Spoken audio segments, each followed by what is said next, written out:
రండి 4వ మాట. ఆదికాండం 3వ అధ్యాయం 5వ వచనం. ఆదికాండం 3వ అధ్యాయం 5వ వచనం. ఎలాగనగా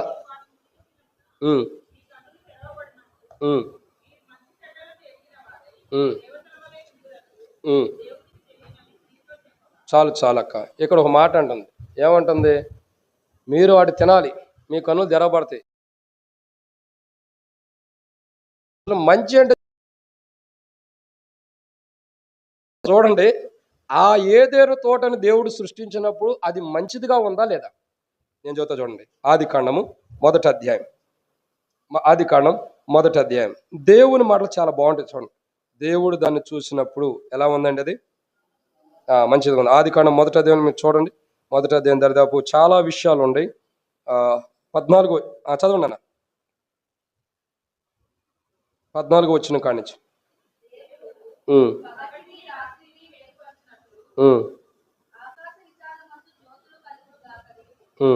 సరే నాకు నేను చదువుతూ చూడండి, టైం లేదు కాబట్టి. 18 వచ్చిన చివరిలో, అది మంచిదని దేవుడు చూచెను. ఏది మంచిదని? భూమి ఆకాశం చూసినప్పుడు అది మంచిదని. తర్వాత చూడగా ఇంకా మిగతా మీరు తర్వాత చదువుకుంటారండి, సమయం లేదు కాబట్టి. 20 వచ్చిన కాడి నుంచి ఇంక కింద కూడా చూసినట్టయితే దేవుడు చూసిన ప్రతి ఒక్కటి కూడా అది మంచిగానే ఉందంట. చివరికి మానవుని సృష్టించినప్పుడు చూడగా అది మంచిగానే ఉంది. చూడండి 31 వచ్చిన మొదటి అధ్యాయం. దేవుడు తాను చేసినది యావత్తును చూచినప్పుడు సాతానుడు వచ్చి, ఇప్పుడు దేవుడు సూర్యుడిని చంద్రుడిని చూశాడు, సృష్టించి. అవి ఎలా ఉన్నాయి? మంచిగానే ఉన్నాయి. యావత్తునంటే ఏదైనా తోటలో సమస్తాన్ని సృష్టించాడు. అదంతా ఎలా ఉంది? చెడ్డగా ఉందా? చెడ్డగా ఉందైతే దేవుడు మనకి ఏది ఎవడో, చెడ్డదైంది దేవుడు ఎవడో మంచిదే ఇస్తాడు. ఇప్పుడు ఏమంటున్నాడు? ఏది చూసినా దేవుడు చూసినంత మంచిగానే ఉంది. మరి ఈడొచ్చి ఏమంటున్నాడు? అరే, మంచే దేవుడు ఇచ్చాడు, మనకు చెడు ఇవ్వలేదు కదా, మరి చెడ్డ గురించి నీకెందుకు? ఎట్ట చెబుతుందంటే, మంచి చెడ్డల గురించి మీకు అన్నీ తెలిసిపోతాయి. ఏం తెలుస్తాయి ఏమండి? మంచి చెడ్డలు ఎరిగిన వారుగా ఉంటారంట. వాళ్ళకు చెడ్డు గురించి ఎరగాల్సినంత అవసరం ఏంటి? మంచి గురించి ఎరగాల్సినంత అవసరం వాళ్ళకేంటి? ఆ దేని గురించి కూడా వాళ్ళు ఎరగాల్సినంత అవసరం లేదు. ఎందుకంటే దేవుని వనంలో ఉంటారు. వాళ్ళకి మంచి చెడుతో సంబంధం లేదు. దేవునితో సావాసం కావాలి, దేవునితో అనుభవం కావాలి. అదే కదా వాళ్ళకి కావాల్సింది. దేవుడు ప్రతిరోజు వస్తాడు, ఆదాము కలుసుకున్నాడు. ఇదే కదా ఆదాముకు కావాల్సింది. దేవునికి కావాల్సింది కూడా ఇదే కదా. ఇక్కడ మంచి చెడ్ల గురించి అవసరం ఏంటి? సాతానుడు ఏమంటాడు? మీరు చిన్న దేవుని కళ్ళు తెరవబడితే మంచి చెడ్ల గురించి మీకు తెలిసింది. ఇప్పుడు మంచి అంటే చెడు అంటే ఏంటి తెలిసింది? ఆదికాండము చూడండి. ఆదికాండం 4వ అధ్యాయం 7వ వచనం ఏమని చదవండి. మంచి అంటే చెడు ఉంది. నీవు సత్క్రియ చేసిన ఎలా తలెత్తుకొనవా, సత్క్రియ చేయని ఎడలా వాకిట పాపం పొంచి ఉండును. ఇది గుర్తుపెట్టుకోండి. సత్క్రియ అంటే ఏంటి? మంచి పని. ఇప్పుడు నువ్వు తలెత్తుకున్నావంటే కార్యం ఏంటి? నువ్వు తలెత్తుకున్నావంటే అది మంచి పని అనే కదా. ఇప్పుడు నువ్వు తలెత్తుకున్నావంటే మంచి పని చేసినట్టే. ఇప్పుడు ఆదమ్మ ఏం చేస్తున్నారు చూడండి. ఆదికాండం 3వ అధ్యాయము 10వ వచనంలో చూడండి. ఆదం ఏం చేస్తున్నాడు? నేను నీ తోటలో నీ స్వరం విన్నప్పుడు ఏం చేశాడయ్యా? అది దిగంబరంగా ఉంటుంది కనుక. ఇప్పుడు చూశారండి, మంచి చెట్లు ఎరిగిన వారు అవుతారని చెప్పింది, కానీ ఏమయ్యారు? తల ఎత్తుకోకుండా తల దించుకునే స్థితిలోకి వచ్చి ఇప్పుడు దాక్కుంటున్నాడు చెట్టు చోటని వెళ్ళి. ఒకప్పుడు నీతో దేవుడు ఎలా సంభాషించాడు? తండ్రి తన కుమారుడితో మాట్లాడినట్టు, ఒక స్నేహితుడు తన స్నేహితుడితో మాట్లాడినట్టు, దేవుడు నీతో ఒక స్నేహితుడిగా, ఒక తండ్రిగా, అబ్రహాము నా స్నేహితుడు అన్న రీతిలో, నిజమైన వాడు మోషే నా ఇల్లంతలో నమ్మకస్తుడు అన్నట్లు, ఒక నమ్మకస్తుడితో దేవుడు మాట్లాడినట్టు, ఒక స్నేహితుడితో దేవుడు మాట్లాడాడు, ఒక తండ్రి తన కుమారుడితో మాట్లాడినట్టు ఏదేను తోటలో దేవుడు ఆదాము దగ్గరికి వచ్చి మాట్లాడుతుంటే ఇప్పుడు ఆదాము ఏం చేశాడండి? మంచి చెట్ల తెలివినిచ్చి ఫలము, ఆ ఫలాన్ని తిన్నాడు.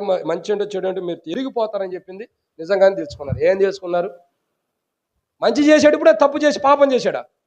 మంచి చేస్తే తలెత్తుకునేవాడుగా. దేవుడు వచ్చినప్పుడు చెట్టు చోటని ఎందుకు దాక్కోవాలి? భయపడి ఎందుకు దాక్కోవాలి? మంచి చేసినాడైతే. మంచి చేసినాడు భయపడతాడా? అయ్యో నేను మంచి చేసానా బాబా, ఎవరేమంటారని భయపడతారా? మంచి చేసినాడు తలెత్తుకుంటాడు. మంచి చేయనోడు పాపం చేసినాడు ఏం చేస్తాడు చెప్పండి? దాక్కుంటాడు. ఇప్పుడు ఆదాము దాక్కున్నాడంటే మంచి చేశాడా చెడ్డ చేశాడా? చెడే చేశాడు. అందుకే ఆదాము ఏం చేస్తున్నాడు? దాక్కుంటున్నా వాడుకుంటాడు. ఇప్పుడు గమనించండి, ఏమొచ్చి చెబుతుంది? మంచి ఏంటో చెడు ఏంటో మీరు ఎరిగిన వారు అవుతారు. ఎరిగాడు, చెడు ఏంటో తెలుసుకుని వెళ్ళి దాక్కుంటున్నాడు. దేవుడు ఏం చేశాడు? అయ్యా నువ్వు దీంట్లో ఉంటాను కూడా యోగ్యుడు కాదు, నేను చెప్పిన మాట నువ్వు విన్నది కాబట్టి బయటకు పోని చెప్పి బయట నెట్టేశాడు. ఓ రోజు దేవుని బిడ్డలకు జరగబోయేది అదే. రక్షణ ఆల్మోస్ట్ బాప్తిసం పొందిన మనం అంటే దేవుని బిడ్డల కంటే మన సరైన జీవితాన్ని, క్రైస్తవ జీవితాన్ని కాపాడుకోలేనప్పుడు, సాతాను మాటలు మనం విని సాతాను యొక్క కుయుక్తి పనుల్లో మనం కూలిపోయినప్పుడు దేవుని యొక్క రాజ్యంలో నుండి త్రోసివేయబడతాం. మనం ఇదే జరగబోతున్న సన్నివేశం. వాడు మనతో మాట్లాడిన తర్వాత మనకు సంభవిస్తున్న 4వ కోణం ఇదే. ఏంటండి అది? ఏం సంభవించింది? చెడే మన జీవితాల్లో సంభవించింది తప్ప మంచి ఏం సంభవించాల. అందుకే చూడండి, చెడు సంభవించడం ద్వారా ఏం జరుగుతుంది? కయ్యూనేలు ఏం చేశాడు? కయ్యూనేలు హేబేలు ఏం చేశాడు? ముద్దు పెట్టుకుని నా తమ్ముడా అని ప్రేమతో కౌగిలించుకున్నాడు. అంతేనండి. ఏం చేశాడు కయ్యూను హేబేల్ దగ్గరికి వెళ్ళి? కయ్యూనేనా కాదా? అది కూడా డౌటే. అది కన్నా 4వ అధ్యాయం చూస్తే తెలిసిందమ్మా. కయ్యూనే ఏం చేశాడు? వెళ్ళి హేబేలు దగ్గరికి వెళ్ళి ముద్దు పెట్టుకోవాలా. ఒరే, నువ్వు నేను అర్పించిన అర్పణ దేవుడు కాదని నీ అర్పణ అంగీకరించాడు కాబట్టి నువ్వు చచ్చిపోతే ఇంకెవడు అర్పణ అంగీకరిస్తాడు? అందుకేం చేశాడు? కయ్యూను హేబేలు చంపేసేసాడు. అసలు ఈ చెడు కార్యం ఎక్కడి నుంచి వచ్చింది? మొదట ఆది సర్పం దగ్గర నుంచి కదా. వాడు నీ తల్లిదండ్రులను చంపేయడం ద్వారా నీ తల్లిదండ్రుల యొక్క స్వభావం, అంటే మొట్టమొదటి చెప్పాలంటే ఆది సర్పం యొక్క స్వభావం నీ తల్లిదండ్రులకు వచ్చింది. నీ తల్లిదండ్రులకు వచ్చిన స్వభావం నీలోకి వచ్చింది. నీలో వచ్చిందే మా దరిద్రం మా మీదకి వచ్చింది. వాడి నుండే కదా మనందరికి వచ్చింది. లేకపోతే ఒక మనుషుడి ద్వారానే వచ్చింది. ఎక్కడి నుంచి వచ్చింది ఈ స్వభావం? ఒకరినొకరు చంపుకునేది, ఆస్తి కొరకు, కొట్లాట్ల కొరకు, గొడవ, వీటన్ని చంపుకోవడానికి కారణం ఎక్కడి నుంచి వచ్చింది? మా ఊరు రేపల్లె, ఆంధ్ర అంటే నాకు అలవాటు అయిపోయింది. గుంటూరు డిస్టిక్, ఇప్పుడు బాపట్ల డిస్టిక్ వెళ్ళింది. రేపల్లె దగ్గర ఒక ఊరు ఉంది. ఆ ఊర్లో 2 అన్నదమ్ములు. ప్రాణం అంటే ఒకళ్ళంటే ఒకళ్ళ ప్రాణం. కానీ ఇద్దరు చెరో గన్న కొనుక్కుని ఇంటికాడ ఒకళ్ళు కాపలాగా ఉన్నారు. ఎందుకు కాపలాగా ఉన్నారంటే వాళ్ళ అన్నదమ్ములు ఇద్దరు స్థలాన్ని పంచుకున్నారు. స్థలాలు పంచుకున్న తర్వాత ఒక గజం కాడ అన్నకి ఎక్కువ వెళ్తుంది లేదా తమ్ముడికి ఎక్కువ వెళ్తుంది. ఎంతండి? ఒక గజమే. నాన్నని ఆయన వదిలేసిన నా తమ్ముడే నేను వదిలేసిన ఏముండదు. ఇద్దరు ఎక్కడి దాకా వెళ్ళారంటే ఆ గజం కోసం కొట్లాడుకుని గుద్దుకుని చివరికి కోర్టుకు వెళ్ళి ఇద్దరు చెరోక గన్నం తెచ్చుకున్నారు. చెరోక పిస్టల్ తెచ్చుకున్నారు. ఎందుకు? మనకంటారు కదా పూర్వదినంలో, ఇంటి మీద కాకి ఆ ఇంటి మీద కొలకూడదు, ఆ ఇంటి మీద కాకి ఈ ఇంటి మీదకి రాకూడదు. గన్నబొట్టుకు సిద్ధంగా ఉంటాడు. ఎవరు? అన్న తమ్ముడు ఇలా పని పాటలే ఏం చేయడం లేదు. పొద్దున్నే లేతాం గన్నబొట్టుకు కూర్చోటమే. ఎందుకు కూర్చోటం? నువ్వు ఈ గజం లాక్కుంటే నేను చంపేస్తా, నువ్వు లాక్కుంటే నేను చంపుతారని. చూడండి, ఈ మర్మాలు, ఈ చావు, చంపుకోటాలు, ఆస్తుల కోసం, డబ్బుల కోసం, ఘనత కోసం, పేరు కోసం, ప్రఖ్యాతుల కోసం, మానవునికి చావు. ఈ చావు అనే చెడు క్రియ ఎక్కడి నుంచి ఆరంభించబడిందంటే ఆది సర్పం ద్వారా. అసలు నువ్వు వాడి మాట అయినపోతే ఈ దరిద్రమే మాకు ఉండేది కాదు. ఆయన ఎన్నాడు మనకు సంప్రాప్తి అవుతూ వచ్చి ఈరోజు చాలా మంది అలాగే ఉంటూ వస్తున్నారు. చాలా మంది ఆడి జీవితంలో ఉన్నారు. మీరు మంచి చెట్లు ఎరిగిన వారు. అరే, నీకు మంచితో చెడుతో సంబంధం లేదు. ఒక మాటలో చెప్పాలంటే దేవుని రాజ్యంలో ఉండమంటే దేవుడు మంచిగా మనకు పెట్టిన చెడ్డం పెడతాడు. దేవుడు చెడు ఏమైనా పెడతాడా? ఏం పెట్టాడు కదా. ఇంకా నీకు నష్టమేం చేయడు కదా. ఇంకా నీ మంచి చెట్లతో సంబంధించిన పని ఏంటి నీకు? ఆది సర్పం చూడండి ఎంత కుయుక్తిగా, మీరు మంచి చెట్లను ఎరిగిన వారే అవుతారు అంది. ఎరిగాడు. పాపం ఏంటో ఎరిగి పాపంలో చచ్చిపోయాడు. ఇప్పుడు తలెత్తుకోలేక దేవుడు మాట్లాడుతున్నప్పుడు చెట్టు చోటను దాక్కున్నాడు. ఈరోజు నువ్వు కూడా అలా ఉండవేడు కూర్చొని ఎవరైనా దేవుడు నీతో నాతో మాట్లాడుతుంటే దాక్కునే స్థితిలో, దాగి ఉండే స్థితిలో, దేవుని స్వరాన్ని వినలేక దాక్కునే పరిస్థితిలో ఉంటే ప్రభు దగ్గరికి రా. ప్రభా, ఆదాం వలె నేనుండా. మంచి చెడ్డలను ఎరుగుతారని సాతానును మోసగించింది. నాకు నువ్వు అన్ని మంచి చేసావు. నీ కుమారుని యొక్క కలువరి శిలువ ద్వారా నాకు రక్షణ ఇచ్చావు, అది మంచిదే. నాకు బాప్తిస్మం ఇచ్చావు, అది మంచిదే. నాకు జీవాన్ని ఇచ్చావు, అది మంచిదే. నాకు పరలోక రాజ్యాన్ని ఇస్తున్నావు, అది మంచిదే. నిత్య జీవాన్ని ఇస్తున్నావు, అది మంచిదే. కానీ నాకు ఇచ్చే మంచిని కాకుండా సాతానుడు మంచి చెడ్డలను ఎరుగుతావని నాతో మాట్లాడి నన్ను చెడు వైపు నడిపించాడు. ప్రభా, ఈరోజు నీ స్వరం విన్నా నాలో ఉన్న పాపాన్ని బట్టి నేను దూరంగా దాక్కునే స్థితి, దూరంగా వెళ్ళిపోతూ వస్తున్న నీ స్వరాన్ని విన్నా దాక్కునే అనుభవం నాలో ఉంది. వద్దు ప్రభా, వద్దు. యేసయ్యా, నీ పరిశుద్ధమైన పాదాల దగ్గరికి వస్తున్నా. నీ స్వరమిని ఆదాం దాక్కున్నాడు. ఎందుకంటే చెడ్డ పని చేయటం ద్వారా తలెత్తుకోలేకపోతున్నాడు. నేను కూడా ఆ స్థితిలో ఉండా. కానీ కనికరం గల దేవుడు నువ్వు, కృపా వాత్సల్యత కలిగిన దేవుడు కదా, దయా సంపూర్ణత కలిగిన దేవుడు కదా. ప్రభా, ఆదాం వల్లే నేను దాక్కుంటున్నా, నన్ను కనికరించు ప్రభు అంటే ఆయన చిత్తంలో ఆయన కనికరించేవాడు ఉంటాడు. ఎందుకంటే కృపాకాలం ఇది. ఈ కృపాకాలంలో కనికరించబడతాం. కృపాకాలం దాటిపోతే తీర్పు కాలం. ఇది ఎన్నో మాట అండి? 5వ మాట చూద్దాం. కానీ 5వ మాట రండి. ఆదికాండం 3వ అధ్యాయం 5వ వచనం.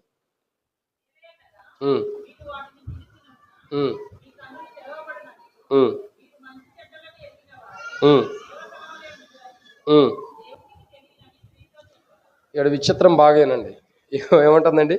మీరు దేవతల వలె దేవదూతల వలె ఉంటారట. అసలు మనం ఎలా ఉంటానికి దేవుడు సృష్టించాడు చెప్పండి? ఆదికాండం 1 26:27 ఏమని రాయబడుతూ వచ్చింది? దేవుడు తన స్వరూపం ముందు తన పోలికలో మనల్ని సృష్టించుకున్నాడు. మనల్ని దేవదూతలు చేయలేదే. మనల్ని ఎలా సృష్టించుకున్నాడు దేవుడు? ఆయన రూపంలో ఆయన పోలికలో సృష్టించుకున్నాడు. వీడొచ్చామంటాడు మీరు అసలు మనకు దేవదూతల వల్ల అవ్వాల్సిన అంత అవసరం మనకేంటి? మనం దేవుని స్వరూపంలో ఉండవాళ్ళం కదా, మనకు దేవదూతలతో పని ఏంటి?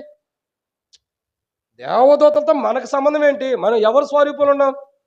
దేవుని స్వరూపంలో మనం ఉన్నప్పుడు మనం దేవదూతల వల్ల ఎందుకు చేయబడాలా? అసలు దేవదూతలు ఏం చేస్తాయి తెలుసా అండి? రండి మత్తయి సువార్త 4వ అధ్యాయం 11వ వచనం చదవండి. దేవదూతలు ఏం చేస్తున్నాయో.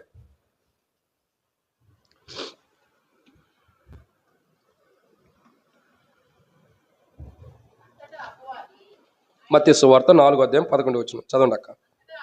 అంతటా అపవాది ఆయన్ని విడిచిపోగా. ఇప్పుడు చెప్పండి, దేవదూతలు ఏం చేస్తున్నాయండి? దేవదూతలు ఎవరికి చేస్తున్నాయి? దేవుని బిడ్డలకి. దేవుని కుమారుడే కదా, మనం కూడా ఎవరు దేవుని బిడ్డలమే కదా. ఇప్పుడు దేవదూతలు ఎవరికి పరిచయం చేయాలి చెప్పండి? అన్న వీళ్ళకి భోజనం పెట్టే తర్వాత చూద్దాం, ఆకలితో ఉన్నట్టున్నారు కొద్దిగా. కాబట్టి దేవదూతలు ఎవరికి పరిచయం చేస్తున్నాయి? ఎవరు అక్క అనేది? ఇక్కడ ఏమని రాయబడుతూ వచ్చింది? దిగువచ్చి ఎవరికి చేస్తున్నాయి? దేవుని కుమారుడైన యేసు ప్రభుకి.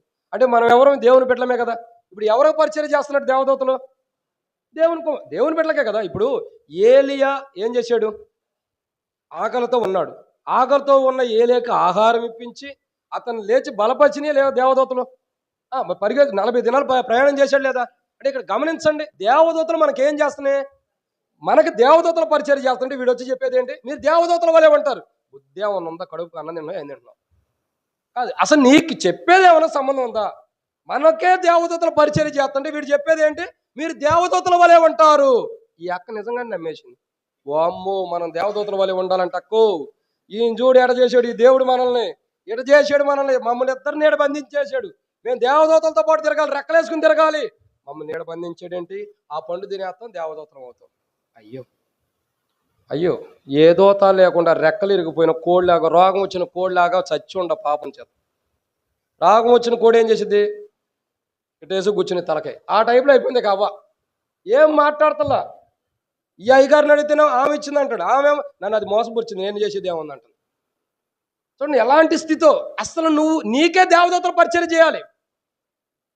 ఒక్క మాటలు చెప్పాలంటే పేతురు చెరసాల్లో ఉన్నప్పుడు ఏం జరిగిందండి? దేవదూతలు వచ్చే కదా పేతురుని బయట తీసుకొచ్చిన అనుభవం ఉందా లేదా? మరి ఇప్పుడు దేవదూతలు మనకు పరిచయం చేస్తుంటే మనం దేవదూతల వల్లే ఉంటాం ఏంటి? పిచ్చి ఆలోచన కాకపోతే అసలు మనం దేవదూతల వల్లే ఉంటాం ఏంటి? దేవదూతలు ఎలాంటివి? ప్రభు వెళ్ళమంటే వెళ్ళాలా, ప్రభు రమ్మంటే రావాలి. ప్రభు ఏమన్నా నేను మిమ్మల్ని దాసులుగా చేసుకోకుండా, యోహాను సువార్తలో రాయబడుతూ వచ్చింది, నేను మిమ్మల్ని దాసులు అని పిలవక స్నేహితులుగా పిలుస్తున్నాడు. అసలు విచిత్రం చూడండి, మనం దేవదూతలం కాదు, ఎన్నటికెన్నటికీ కాలేం దేవదూతల వల్లే. ఎందుకు? మనం దేవుని బిడ్డలం, దేవుని స్వరూపంలో ఉండవు. దేవదూతలు మనం పరిచయం చేయాలి తప్పక మనం దేవదూతల వల్లే కాము. ఇంకో మాట చెప్పంటారా? ఒకరోజు దేవదూతలే నేను పరలోక రాజ్యాన్ని తీసుకెళ్ళి కూర్చోబెడతాను. నీకు పరిచయం చేసే దేవదూతలు, దేవుని యొక్క దేవదూతలు నీకు పరిచయం చేయడానికి ఉన్నాయి. కానీ సాతానుడు ఏమంటున్నాడు? మీరు దేవదూతల వల్లే అవుతారు. అమ్మమ్మమ్మో, ఎంత అన్యాయం జరిగిపోయింది.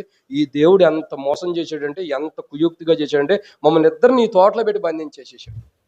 ఈ తోటలో పెట్టి బంధించేసాడు దేవుడు. మాకు ఎంత అన్యాయం చేశాడు. ఇంకా 4 అక్కోళ్ళు ఉంటే చెప్పేది ముసలమ్మ ముచ్చట్లు అని ఆడ పెట్టుకుని. బైబిల్లో ఉంది కదా, ముసలమ్మ ముచ్చట్లు చెప్పాకని చెప్పి ఏం చేసేది? అక్క ఇది విన్నావా? ఆ దేవుడు ఉన్నాడు, మమ్మల్ని తోటలో పెట్టాడు. మా ఆయనకేం తెలియదు, ఆయనకి జ్ఞానమే లేదు, బుద్ధే లేదు, ఆయనకి ఏం తెలియదు. ఆయన వచ్చి మాట్లాడుతున్నాడు, ఈయన అంటున్నాడు. అంతేనక్క, నీకు తెలుసా ఇవన్నీ? పనికిమాలి చెత్త చెప్పేవాడు చాలా మంది ఉంటారు భూమి మీద. సంఘంలో కూడా ఉండరు అలాంటి వాడు, మందిరంలో కూడా ఉండరు అలాంటి వాడు. అలాంటి ఆమె ఒక ఆమె అదే చేస్తూ వస్తుంది. బుద్ధిహీనరాలాగా తింటుంది. నువ్వు దేవదూత కాదు, నీకు దేవదూతలు పరిచయం చేసేటట్టు దేవుడు నేను సిద్ధపరిచాడు. నువ్వు ఒకడు పరిచయం చేయటం కాదు, నీకే పరిచయం చేసేటట్టు దేవుడు తన స్వరూపంలో నిన్ను సృష్టించుకొని నీకు పరిచయం చేసేటట్టు దేవదూతలు నిర్మించాడు దేవుడు. కానీ ఇప్పుడు సాతానుడు ఆ ఆది సర్పం చెప్పిన మాట వినటం ద్వారా ఆదామవ్వ ఎవరికి పరిచయం చేసినట్టు అయిపోయారు చెప్పండి? ఎవరో చేశారు? సర్పానికే చేస్తున్నట్టు అవుతుంది పరిచర్య. దాని మాటలు ఏంటున్నారు? అది చెప్పింది చేస్తున్నారు. అది తినమన్నప్పుడు తింటున్నాడు కదా, వాడేం తినమన్నాడు అదే తింటున్నారు కదా. ఇప్పుడు పరిచర్య ఎవరు చేస్తున్నారు? సాతానుడు చేస్తున్నాడు. సాతానుకే దాసులు అయిపోయిన అనుభవం ఉంది. ఇక్కడ గుర్తుపెట్టుకో, నువ్వు వెన్నటికి దేవదూత అవ్వలేవు. ఎందుకంటే నువ్వు దేవుని స్వరూపంలో ఉండవు. నీ స్వరూపం దేవునిది. వాళ్ళు అంటావు కదా, దేవునికి 10 కాళ్ళు 10 తలలు 10 ముక్కులు కాదు ఉంది. నువ్వెలా ఉండవో నిన్ను తన స్వరూపంలో సృష్టించుకున్నాడంటే నీలాగే మనలాగే దేవునిలాగే మనం ఉండవు. మాట చెప్పాలంటే మనలాగా దేవునిలాగా మనం ఉండం. అలాంటప్పుడు ఆయన స్వరూపంలో మనం సృష్టించుకున్నప్పుడు మనం దేవదూతల వల్ల ఎందుకు మారాలన్న ఆలోచన మనలో పుట్టాలి. మనకు ఆలోచన ఎందుకు పుట్టాలి? నిన్ను ఆయన స్వరూపంలో చేసుకున్నాడు కదా. బహుశా నువ్వు తప్పిపోతే, దారి తప్పితే సరిదిద్దాడు కదా. అసలు నువ్వెందుకు ఆ స్వరూపాన్ని పోగొట్టుకోవాలి? ఇప్పుడు ఆదామవ్వ పోగొట్టుకున్నది ఏం తెలుసా? దేవుని స్వరూపాన్ని. అది పోగొట్టుకుని ఏం చేశారు? ఇప్పుడు బయటికి వెళ్ళిపోయి చెమటొచ్చి పనిచేసి కష్టపడి సంపాదించుకుని తింటున్నారు. దేవుని స్వరూపాన్ని పోగొట్టుకున్నారు. నువ్వు పరిచర్య దేవదూతల ద్వారా చేపించుకోవాలి తప్ప దేవదూతల వల్ల అవ్వకూడదు. చూడండి ఎంత మోసపూరికమైన మాటలు చెబుతుందో సాధన. అది చెప్పి అక్క ఏం చేసింది? నమ్మేసి తింది. తిన్న తర్వాత ఏమైంది? దేవదూతలు పరిచర్య చేయట్లా. ఇప్పుడు ఏం వెళ్ళి సాతాను పరిచర్య చేసిన అనుభవం వచ్చేసింది. ఒక్క మాట చెప్పాలంటే అలాగే అనుభవం ఉంది. వీళ్ళరా జాగ్రత్త. క్రైస్తవ జీవితం అంటే అంత సులువైంది కాదు. ప్రతి మాట, మనం వినే మాట, మనం మాట్లాడే మాట, మన హృదయాల్లోకి వచ్చే ప్రతి మాట అది క్షుణ్ణంగా పరీక్షించి మనం హృదయాల్లోకి తీసుకుని దాని ప్రకారం మనం జీవించాలి. ఎవరో ఎన్నో చెబుతూ ఉంటారు, చాలామంది బోధిస్తూ వస్తారు, తప్పుడు బోధ కూడా బోధించే వాళ్ళు ఉంటారు. వాళ్ళ మాటలు కూడా మనం వినకూడదు. సత్యమైన వాక్యం ఏంటో తెలుసుకుని అందులోనే నడవాలి. అప్పుడే మన జీవితాలకు క్షేమం. ఇది ఎన్నమాట అండి? 5. ఇక 6, 7 చూద్దామా రండి. ఆదికాండం 3వ అధ్యాయం 5వ వచనం.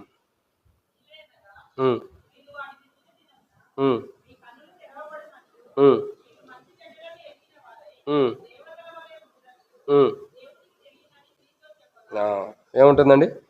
దేవునికి తెలియనని చెబుతుంది. ఎవరితో చెబుతుంది? స్త్రీతో చెబుతుంది. దేవునికి తెలియను అంటుంది. అంటే ఒక మాటలో చెప్పాలంటే సాతానుడు చెప్పే కోణం ఎలా ఉందంటే, దేవుడు ఏం చేసినా మేలే చేస్తాడు, కీడు చేయడు కదా. ఇప్పుడు సాతానుడు ఏం చెబుతుంది? దేవుడు చేసే మేలుని కీడుగా చూపిస్తుంది, మనకొచ్చే కీడుని ఎలా చూపిస్తుంది? అది మీకు అర్థమవుతుందండి? అర్థమైతే చాలు, మన బల్లో పాల్గొనవచ్చు. ఏముంటుందండి? అందరూ అర్థమైందని తలవపోకుండా మళ్ళీ అర్థం కాకపోయినా. కానీ ఏం జరుగుతూ వచ్చిందండి? దేవుడు మేలు చేసే విషయాలనేమో మనకి కీడుగా చూపిస్తుంది. దేవుడు ఇది చేస్తే మీకు కీడు వచ్చిందని చెప్పేవేమో సాతానుడు ఎలా చూపిస్తుంది మనకి? అదే మర్మం అంటే. అదే మర్మం. మనం పోరాడేది ఈ లోక సంబంధమైన మనుషులతో కాదు, దురాత్మల సమూహంతో మనం పోరాడుతున్నాం. అంధకార సంబంధమైన దురాత్మల సమూహంతో మనం పోరాడుతున్నాం. ఆ సమూహాలు ఏం చేస్తాయి? ఆది సర్పం ఏం చేస్తుందంటే, దేవుడు ఏది మేలు చేశాడు, ఇది మేలు, దీని ద్వారా మనకు మేలు ఉంది. ఒక మాటలు మీకు అర్థమైతే చెప్పంటారని, ఏదైనా తోటలు ఉంటే ఆదామవ్వకి మేలు, కానీ అదే కీడు అన్నట్టు చూపించి ఆడ తీసుకొచ్చింది. ఇప్పుడు కీడైన ప్రాంతంలో తీసుకొచ్చింది. కీడైన ప్రాంతంలోకి రావడం ద్వారా ఏం జరుగుతుంది? కన్న కొడుకే సహోదరుని చంపేసి ఏం చేశాడు? నువ్వు కన్న కొడుకే నీ కన్న బిడ్డను చంపేసేసాడు. ఆ తర్వాత దేవుని శాపాన్ని తెచ్చుకున్నాడు. ఆయన ముఖం మీద లిఖించబడుతూ వస్తున్నాడు, నుదుటి మీద, వీడు శాపగ్రస్తుడైనా ఏదో ఒకటి. ఇప్పుడు ఎక్కడి దాకా వెళ్ళిపోయిందండి? ఎంత దారుణమైన పరిస్థితులు. ఒకసారి ఆలోచించండి. ఇది నిజమా? అసలు చూడండి ఎంత గొప్పగా మాట్లాడుతుంది. ఏమంటుంది అక్క? ఇది దేవునికి తెలియను, ఇది దేవునికి తెలియను అంటే ఇది దేవుడు తెలుసు. ఈ కీడు చెడు ఏదైతే ఉందో అది మంచి అని దేవుడు తెలుసు, కానీ మీకు మర్మంలో దాచిపెట్టేసాడు అన్నాడు చెబుతుంది. విచిత్రం అదే. ఏంటండి? ఇది కీడు, కానీ సాతాను తెలిసి ఇది కీడు అని ఏం చెబుతుంది? ఇది మంచే, కానీ దేవుడు దాచిపెట్టాడు. ఆ పండు మీరు తినకూడదని దేవుడు చెప్పాడు, అది అబద్ధం. అది తింటే మీకు మంచే జరిగింది. అదే కదా కీడు అండి. అది తినకూడదని దేవుడు చెప్పాడు, దానివల్ల కీడు వచ్చిందని. మిగతా అన్ని మంచి చుట్టుపక్కల పెట్టాడు. కానీ వీళ్ళు ఏం చేస్తున్నారు? ఏమొచ్చామంటుంది? మిగతావన్నీ పక్కన పెట్టింది, అదే దేనొచ్చు అంటుంది. ఇదే మర్మం. ఏంటా మర్మం అంటే, ఏది మంచో దేవుని దృష్టిలో అది సాతానుడు మనకు కీడుగా చూపిస్తాడు. దేవుని దృష్టిలో ఏ తప్పు చేస్తే మనం కీడు అనుభవంలోకి వెళ్తామో దాన్ని సాతానుడు మనకి మంచిలాగా చూపిస్తాడు. ఇప్పుడు ఇదే ప్రజలు దేన్ని నమ్ముతారంటే, మంచి కంటే చెడునే ఎక్కువ నమ్ముతారు. చెడే మంచిలాగా కనపడుద్ది. ఇప్పుడు అబద్ధం వాడు ఏమంటారు అన్న, అవసరానికి అబద్ధం వాడేనంటారు. కానీ నిర్గమకాండం 20వ అధ్యాయంలో 10వ ఆజ్ఞలో ఒక ఆజ్ఞ ఏంటి? ఇప్పుడు మీరు చూడండి, ఏదో అన్న అత్యవసరాన్ని బట్టి ప్రాణాపాయ స్థితి నుండి అబద్ధం ఆడవచ్చు అంటారు కొంతమంది. నువ్వు ప్రాణాపాయ స్థితిలో ఉండా, ప్రాణం పోయే స్థితిలో ఉండా, ప్రాణం లేచేసే స్థితిలో ఉండా, చావును చచ్చే స్థితిలో ఉండా, చావు నుండి బయటికి లేచొచ్చే స్థితిలో ఉండా, నిర్గమాకాండం 20 అధ్యాయం ఏమంటుంది? నువ్వు అబద్ధం ఆడొద్దు. అవునంటే అవును, కాదంటే కాదు. కానీ ఇక్కడ ఏమంటుంది? అట్లా దాచిపెట్టేసింది. ఏంటి? మంచినేమో చెడుగా చూపిస్తుంది, చెడునేమో మంచిగా చూపిస్తుంది. ఆ పండు తినండి, మీ జీవితం మారిపోయింది. దేవుడు ఆ పండు తినొద్దన్నాడు, అది చెడు అని చూపిస్తున్నాడు. కానీ ఏమేమంటుంది? అది తినండి, మంచి జరిగింది. సాతానుడు మనకు ఎప్పుడూ కూడా మన జీవితాన్ని ప్రభు బల దగ్గర తీసుకొచ్చినప్పుడు, ఆయన శరీరం, ఆయన రక్తం దగ్గర తీసుకొచ్చినప్పుడు, మన జీవితాల్లో ఏది చెడు ఉందో దాన్ని మంచిలాగా చూపించింది. మాట చెప్పాలంటే వెండి పాత్ర మీద బంగారు పోతేస్తే ఎలా ఉంటుంది? మనం ఏమనుకుంటాం? బంగారం అని కొనేస్తాం. ఇంటికి వెళ్ళిన తర్వాత దాన్ని అరిగిస్తే తెచ్చి దాన్ని నిజస్వారి. సాతానుడు అంతే. మన చెడు జీవితం, దేవునికి అయిష్టకరమైన చెడ్డ జీవితం అంతా కూడా ఏం పర్లా దేవుడు మంచిగానే ఉన్నాడు, నేను క్షమిస్తున్నాడు, నేను క్షమించేసాడు, ఏం పర్లా, నువ్వు బలలో పాల్గొనని మనకు భ్రమలో పెట్టింది. మనం ఏం చేస్తామంటే అదే నమ్మేస్తాం, అదే వాస్తవం అనుకుంటాం. అని ఒకరోజు మన జీవితాలు ఏమవుతాయండి? నష్టాన్ని దారితోస్తాయి. కాబట్టి ప్రియులారా, గుర్తుపెట్టుకోండి, దేవునికి తెలియదు ఏంటి అది ఏదైతే కీడనో దేవుడు తెలుసు, దాన్ని కీడని చెప్పాడు. కానీ సాతానుడు ఏం చేస్తాడు? ఏదైతే కీడుగా ఉంటుందో దాన్ని సాతానుడు మాయలో పెట్టి దేవుని దృష్టి ఏది కీడైందో అదే మేలుగా చూపిస్తాడు, దేవుడు మేలు చేసేదాన్ని కీడుగా చూపిస్తాడు. అందుకే బైబిల్ ఉంది, నిదానించు చూడిడి, పురాతనమైన మార్గముల గురించి నిదానించి చూడిడి, మేలు కలుగు మార్గము ఏదో తెలుసుకుని అందులో నడు. మనకంత టైం ఎక్కడ ఉంది చెప్పండి? ఇప్పుడు మేలు కలిగే మార్గం నిదానించి చూసే టైం ఎక్కడ ఉంది? ఎప్పుడు వదిలిపెడతాడు, ఎప్పుడు వెళ్ళిపోతామని ఎదురు చూస్తాం. కానీ ఎంతసేపు చెబుతాడా వెళ్ళిపోదామని ఎదురు చూసే అనుభవం మనకు ఉంటే తప్పగా మేలు కలుగు మార్గం గురించి ఆలోచించే అనుభవం ఎప్పుడు వస్తుంది? మనకంత టైం లేదు, అంత ఓపిక లేదు. యూట్యూబ్లో చూడమంటే పనికిమాల చెత్త గంటలైనా చూస్తాం. ఫేస్బుక్లో, యూట్యూబ్లో, ఇన్స్టాగ్రామ్లో చూడండి, ఆ పేర్లు కూడా తిరిగి సావట్లేదు. వీటన్నిటిలో చూడండి, ఎంతసేపు అయినా చూస్తాం. కానీ దేవుని లేఖన భాగాల గురించి, ఆ తిన్ననైన మార్గం, సరైన మార్గం గురించి వెతకాలంటే ఎంత అసహ్యం అనిపించింది అంటే, ఎంత ఒళ్ళు బద్ధకం అంటే, ఒక్కోసారి రేత్రిపూట కష్టపడి వచ్చి ప్రార్థన చేయడానికన్నా, ఈరోజు మేము కాళ్ళు నొప్పులు వచ్చిన ప్రభా, ఈ రాత్రి పడుకుంటున్నా, సాయం చే ప్రభా అని పడుకుంటాం. ఆ ప్రార్థన చేసేటానికి కూడా ఒళ్ళు బద్ధకం, వాక్యం చదవడానికి కూడా ఒళ్ళు బద్ధకం. అసలు ఈరోజు ఎంతమంది డైలీ పోర్షన్ చదువుకున్నారు? చేతులు ఎత్తండి. ఈరోజు నిజంగా దేవుడు చూస్తున్నాడు మన చేతులు. ఇది బల్ల కోసం అయితే చేతులు కాదు సుమి. నేనేమంటే సరే, దేవుని కొంతమంది అయినా ఉన్నారు, అసలు లేకపోతే సిగ్గేసి కొంతమంది ఉన్నారు దేవుని ఇక్కడ ఈ విషయం ఏంటంటే, ప్రతి వ్యక్తి కూడా ఆత్మ జీవితంలో ఎదగాలన్నదే దేవుని ప్రణాళిక. ప్రియుడా, మంచి ఏంటో చెడు ఏంటో తెలుసుకునే అనుభవం దేవుడు తీసుకొచ్చాడు. ఆయన కలువరి శిలువ రక్తం ద్వారా మంచి ఏంటో చెడు ఏంటో మనకు జ్ఞానం ఇచ్చి చూపించాడు. ఇప్పుడు అది కూడా తెలుసుకోకుండా అజ్ఞానంలో ఉంటూ, అవివేకంతో ఉంటూ, మంచి ఏంటో తెలుసుకోకుండా చెడే మంచి అనుకుని, సిల్వర్ పైన బంగారు లేదంటే ఇతర పైన బంగారు పోత పోయబడిన అనుభవం నువ్వు వచ్చి బలలో పాల్గొంటే నిన్ను నన్ను తీసుకెళ్ళైనా అగ్నిలో పుటం వేయబడుతున్నాడు. అప్పుడు ఆయన పుటం వేస్తాడు. అప్పుడు నిజమైనది ఏంటో అబద్ధమైనది ఏంటో బయటకు వచ్చేసింది. నిజమైన బంగారం పుటం వేసిన తర్వాత పక్కకు వచ్చింది, నిజం కానిదేంటో తెలిసిపోయింది. గమనించాలి. ఏంటంటే మంచి ఏంటి చెడు ఏంటో తెలుసుకుంటున్నాం. నాకు మంచి ఏంటో చెడు ఏంటో తెలుసు అన్నవారు, బల దగ్గరికి వచ్చిన వారు చేతులు ఎత్తండి. నాకు మంచి ఏంటో తెలుసు, చెడు ఏంటో తెలుసు. ఎవరికి తెలియదా? మీకు తెలిసినోడు చేతులు ఎత్తండి. చెవు గలవారు ఆత్మ సంగములతో చెప్పుచున్న మాట వినున్నట్లు నా స్వరాన్ని మీరు వినుగాక. మంచి ఏంటో చెడు ఏంటో తెలిసిన వారు చేతులు ఎత్తండి. ఒక అక్క, ఇద్దరు అక్కలు. ఇప్పుడు స్టార్ట్ అయ్యింది, రైలు బండి నెట్టాలి ఫస్ట్. అది మూవ్ చేస్తే అన్ని బోగిలు కదిలిపోతాయి.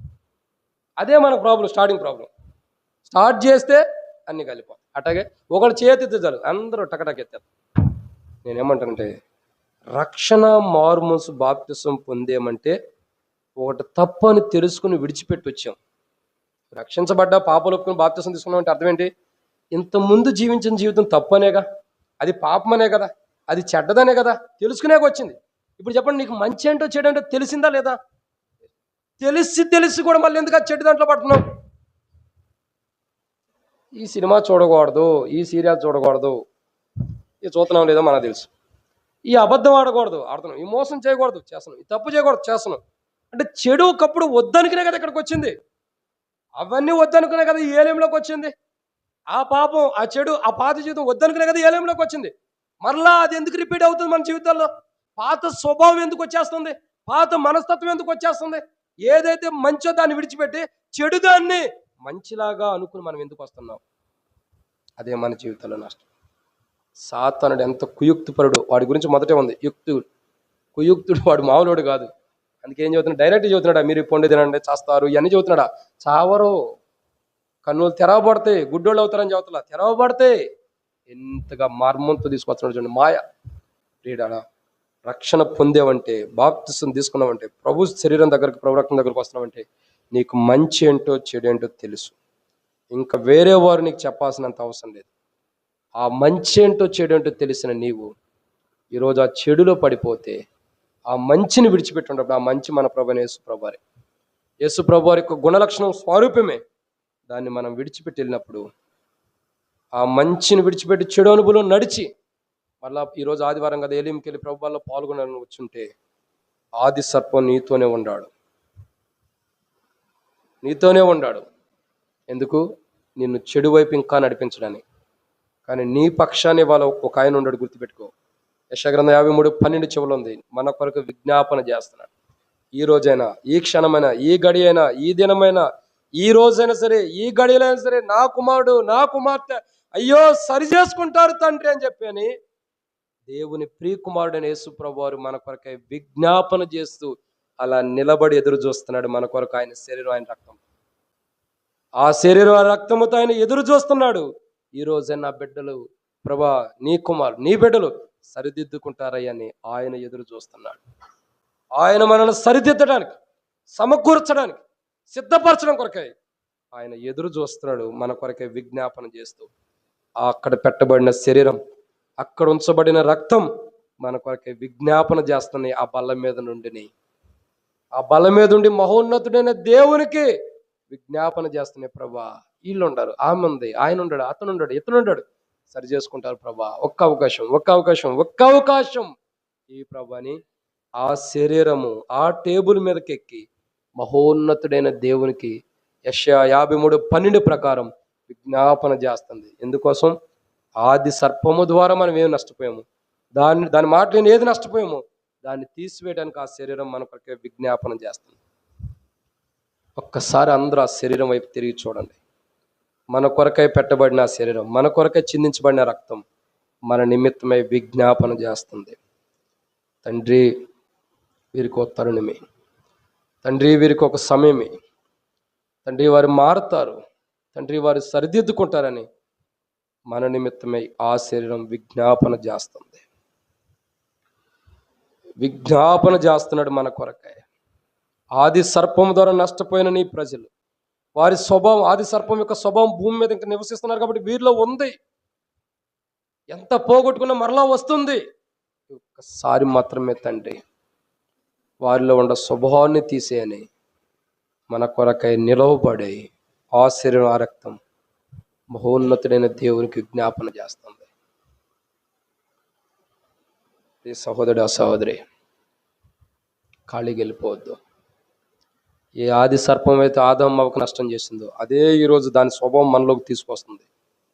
దాని నుంచి మనం కాపాడబట్టడానికి సరిదిద్దుకోవాలి. ఇదన్నమాట.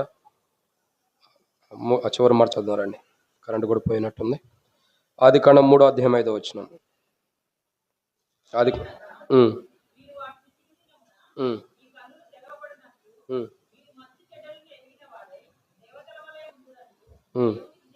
చాలు. ఇక్కడ చూస్తున్న 7వ మాట ఏంటంటే ఏమని రాయబడుతూ వచ్చిందండి?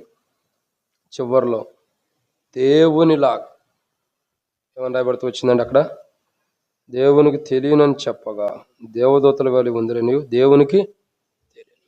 ఇక్కడ సాతాను చెప్పే మాట, ఒక మాటలో చెప్పాలంటే దేవునికి అన్నీ తెలుసు, మీరు తింటే బాగుంటారని, కానీ దేవుడు నష్టం చేస్తున్నాడు అన్నట్టు చెబుతుంది. ప్రియుడా, ఒకటి గుర్తుపెట్టుకో. ఫస్ట్ ఆఫ్ ఆల్ ఏంటంటే, మనం నాశనం అయ్యే ముంగట మనకేమొస్తుందండి? నాశనానికి ముంగట. ఇప్పుడు ఆదాము పరిస్థితి అదే. వారు నాశనం అవ్వబోతున్నారు. నాశనం కాకమునుపు వారిలో ఏమి ఉంచుతుందండి సాతానుడు? గర్భపు యొక్క ఆలోచన తీసుకొస్తుంది. మీరు చావరు, మీ కన్నులు తెరవబడతాయి. ఎవడు చెప్పాడు మీరు చచ్చిపోతారని? ఇవన్నీ అంటే మనసులో గర్వం వచ్చేసినట్టుగా, అవునా కదా? అనుభవం తీసుకొచ్చేస్తుంది.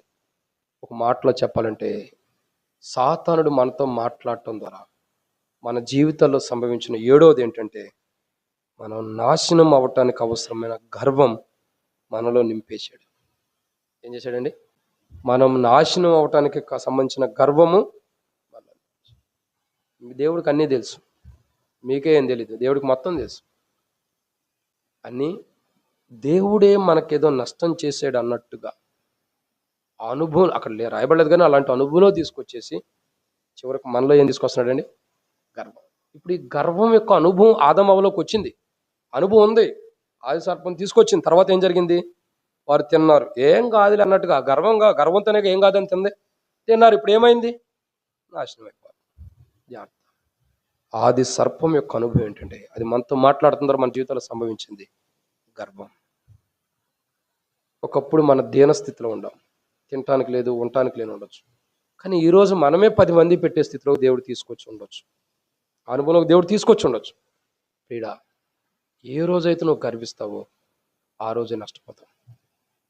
చాలామంది విశ్వాసం ఉంటారు. మేము దరిదాపు ఒక 10, 5, 30, 40 సంవత్సరాల నుంచి మేము విశ్వాసులం బ్రదర్ అంటారు. చాలామంది అంటారు మేము సీనియర్లం బ్రదర్ అని. మేము దేంట్లో సీనియర్లమే? సీనియర్ అయినా సరే ఇంకా స్వభావం మారలేదు, రక్షణ అనుభవం పూర్తి కాపాడుకోలేదు, ప్రార్థన జీవితం లేదు. ఇలాంటి అందరిని కాదు, నేనంటే కొంతమంది ఉంటారు. నేనేమంటానంటే, మనలో గర్వం అన్నది అసలు రాకూడదు. నేను సేవకుని వాక్యం చెబుతాను, నేను ఇది చేస్తాను, నేను అది చేస్తాను అన్న అసలు గర్వమేమో మనలో ఉండకూడదు. ఎప్పుడైతే మనలో గర్వం వచ్చేసిద్దో ఆటోమేటిక్గా మన జీవితాల్లో కన్నది నష్టం సంప్రాప్తి అయింది. నష్టం వస్తే దేవుని రాజ్యానికి మనం వెళ్ళాం. గర్విష్ఠులు దేవుని రాజ్యానికి వెళ్ళటం అసంభవం. అంటే ఎందుకంటున్నానంటే, అలాంటి గర్వం మనలో ఉండకూడదు. ప్రభు దగ్గరికి వస్తున్నామంటే, యేసు ప్రభు వారు గర్వించడానికి ఎన్ని విషయాలు చెప్పండి. ఆయన దేవుని కుమారుడు, పరలోకమందు ఉన్నవాడు, లేత మొక్క వలె పెరిగినవాడు, అవునా కదండి? ఆయన గర్వించడానికి ఎన్ని విషయాలు. కానీ భూమి మీద ఆయన జీవించినంతట్లో ఒక్కసాటైనా గర్వించిన అనుభవం ఉందా? నాకు తెలిసి అయితే లేదు. బహుశా ఒక మీరు చదివిన దాంట్లో ఏమైనా ఉండొచ్చు. ఎక్కడా కూడా చివరికి ఆయన ముఖం మీద కొడుతుంటే కూడా సాధువులాగా మౌనాన్ని వహించాడు. అంటే అలాంటి అనుభవం. ఇంకా సాధువు అంటే ఆళ్ళు కాదండి, అలాంటి తగ్గింపు. ఇంకా దీనత్వం, విధేయత, కొట్టిన వారికి కూడా తండ్రి వీరు ఏం చేస్తున్నారు, వీరు ఎరుగును క్షమించమంటారు. పొడిచిన వారిని కూడా. అంటే ఇక్కడ గర్వం ఎక్కడా లేదు. నేను దేవుని కుమారుని అయితే నన్ను అంటారేంటని ఎక్కడా అన్నాడా? అసలు ఆ మాట ఎక్కడైనా వచ్చిందా? ఇంకా చెబుతాడు. ఇంకేమంటాడంటే, వాళ్ళే అంటారు చాలామంది పిల్లలుగా, నువ్వు నిజంగా దేవుని కుమారుడు అంటే నువ్వు అన్నట్టే. శాస్త్ర పరిచయాలు అన్నప్పుడు నువ్వు అన్నట్టే అంటే దేవుని కుమారుడు అని చెబుతున్నాడు తప్ప గర్వం ఆయనలో లేదు. మరి దేవుని బిడ్డలమైన మనలో గర్వం ఎందుకు ఉండాలి చెప్పండి? ఆ దేవుని కుమారుడిలోనే గర్వం లేనప్పుడు ఆయన స్వరక్తం ధర కడగబడిన మనలో గర్వం ఎందుకు రావాలా? ఎప్పుడూ కూడా గర్వించొద్దు. గర్వం మానవుడికి ఏం చేస్తుందండి? నాశనం అందిస్తుంది. మనం ఎలాంటి వారు అంటే, సాతానుడు అంటున్నాడు దేవుడికి అన్నీ తెలుసు.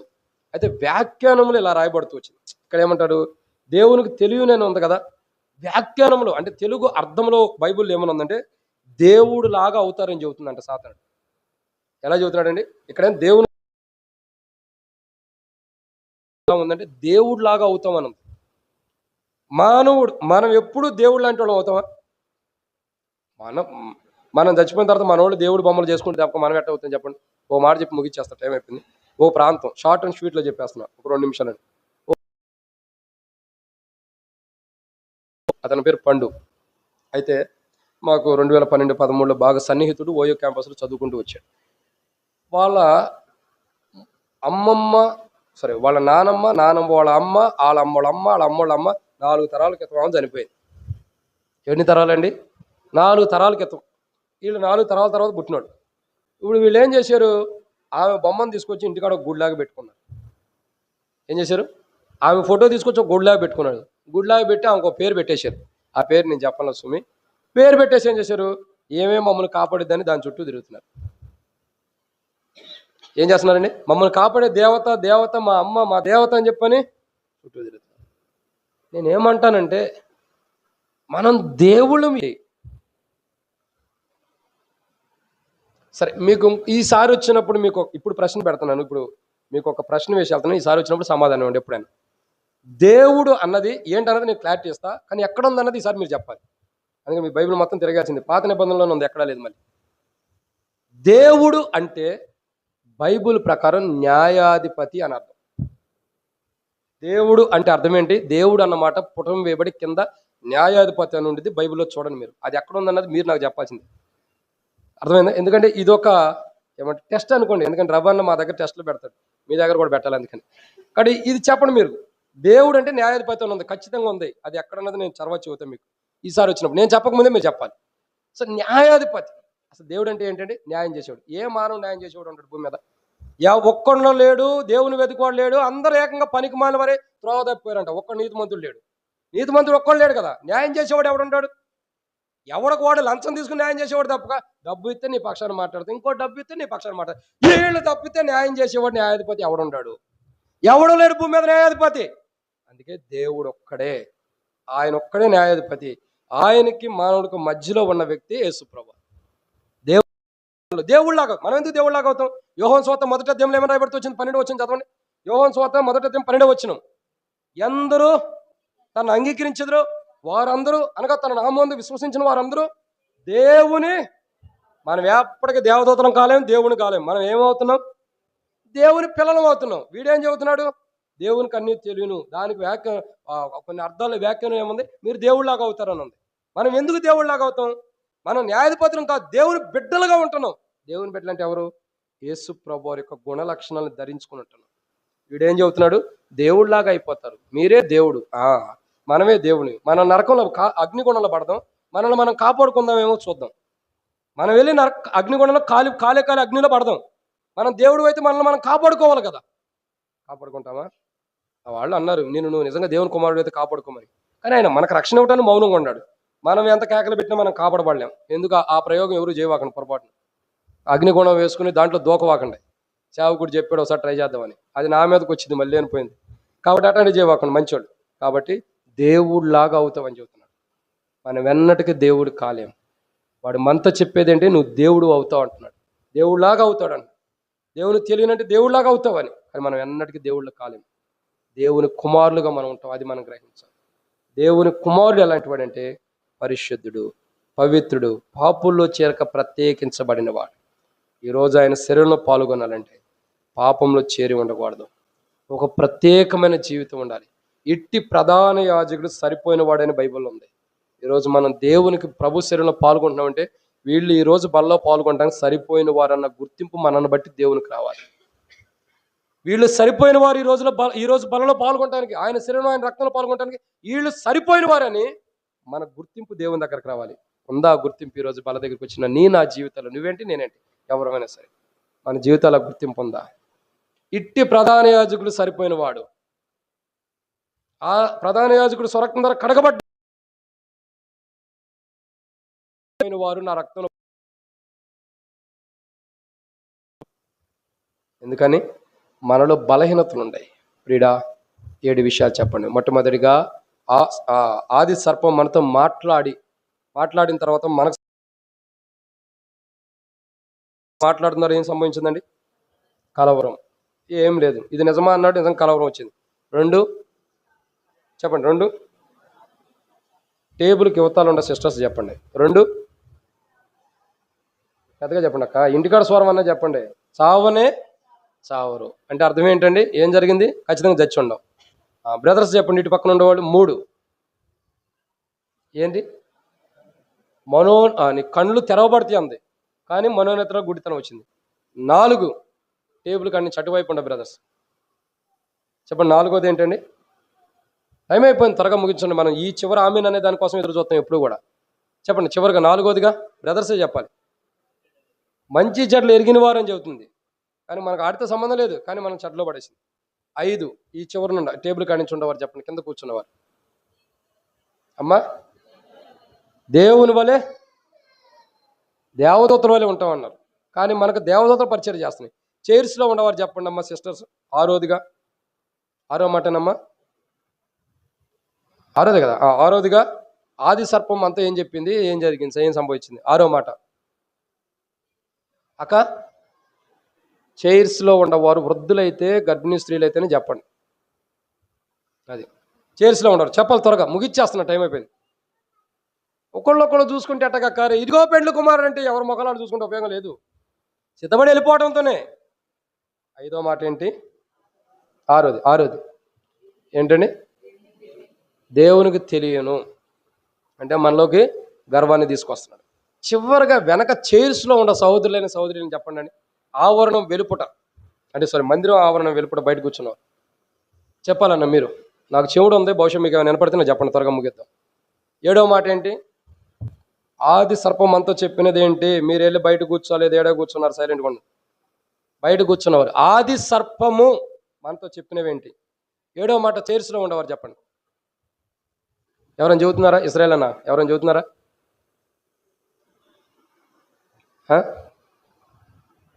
చెప్పలేదా? సరే మీరే అన్న చెప్పండి అందరూ. ఏడో మాట ఏంటి? దేవునికి తెలియనంటే మీరు దేవుని లాంటి వాళ్ళు అవుతారని చెబుతుంది. మనం ఎప్పుడు దేవునిలాగా అవ్వం, దేవుని బిడ్డలాగా ఉంటాం. అంటే దేవునిలా కాదు, క్షమించండి, దేవుడి వల్లే మనం ఎప్పుడు ఉండలేం, దేవుని బిడ్డలుగా ఉంటాం. ఈరోజు ఎలా ఉండాం? నిజంగా దేవుని బిడ్డలుగా ఉండామా, లేదా సాతాను వల్ల హెచ్చించుకుని దేవునిలాగా అవ్వాలని ఆశపడుతున్నామా? గర్వం ఉందా? మనోనేత్రాలు ముయ్యబడి ఉండయా? గుడ్డితనం కలుగు చేయబడుతుందా? ఏ విషయంలో గుడ్డితనం ఉంది, ఏ విషయంలో మనోనేత్రాలు ముయ్యబడి ఉండయో, ఏ విషయంలో గర్వం ఉందో, ఏ విషయంలో అయితే మనం నష్టపోతున్నామో ప్రభు దగ్గరికి వచ్చి సరి చేసుకుందాం. ఆయన శరీరం, ఆయన రక్తం మనల్ని సరిదిద్దటానికి, మనల్ని మరలా పరలోక రాజ్యానికి సరిదిద్ది తీసుకెళ్ళడానికి సమీపంగా ఉంది. ఎవరో కూడా అయోగ్యంగా పాల్గొనొద్దు. సరిదిద్దుకుని ప్రభా నేను ఇలా ఉంటే కదా, ఇలా ఉండాలని మీరు ఉంటే యథార్థంగా ఒప్పుకొని సరిదిద్దుకోండి. అతిక్రమాలు దాచిపెట్టేవాడు వర్ధిల్లుడు, వాటిని ఒప్పుకొని విడిచిపెట్టిన వాడు కనికరాన్ని పొందుతాడు. కాబట్టి కనికరం పొందేవారుగా, ఏదైతే ఆది సర్పం మనతో మాట్లాడిన మాటలు మనలో ఉండయో ఇప్పటికీ మనలో నివసిస్తూ వస్తుంటే వాటిని విడిచిపెట్టుకుని ఆయన కృప ద్వారా కనికరం పొందుకుని యోగ్యమైన వారుగా బలలో ఆయన శరీరంలో, ఆయన రక్తంలో పాల్గొన్నట్లు, ఆయన శరీరం మనకు సమీపం ఉంచిన ఆ శరీరంలో పాల్గొన్నట్లు ప్రభు మనకు సహాయం చేయను గాక. ఆమేన్.